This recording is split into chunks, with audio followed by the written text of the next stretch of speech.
आमा चिया ल्याइदिएको छु, लिनु न, चिसो होला फेरि। राखिदेऊ त्यही, तिमीहरूलाई कामबाट फुर्सद भए पो बुढी आमाको याद आउँछ।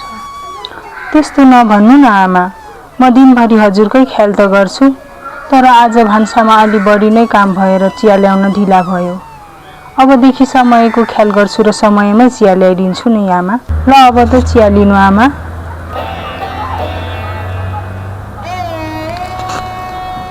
मैले चिया ढिला ल्याए भएर चित्त दुखाएको होइन बुहारी,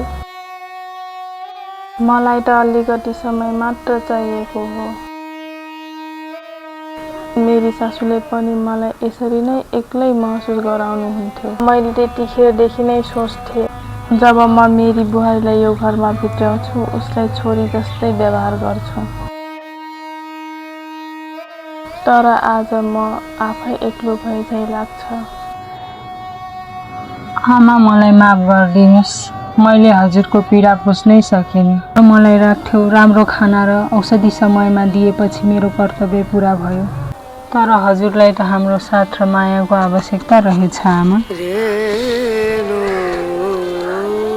म आजदेखि केवल यो घरको बुहारी मात्र होइन आमा, हजुरको सुख दुःख बाँड्ने साथी बन्नेछु।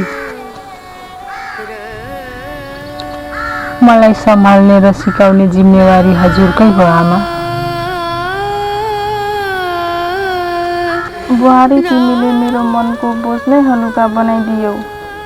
सासू र बुहारी त एउटै डुङ्गाका दुई माझी हुन्, एउटा ढल्क्यो भने दुवै डुब्छन्। अब हामी दुवैजना मिलेर यो घरलाई स्वर्ग बनाउँछौँ।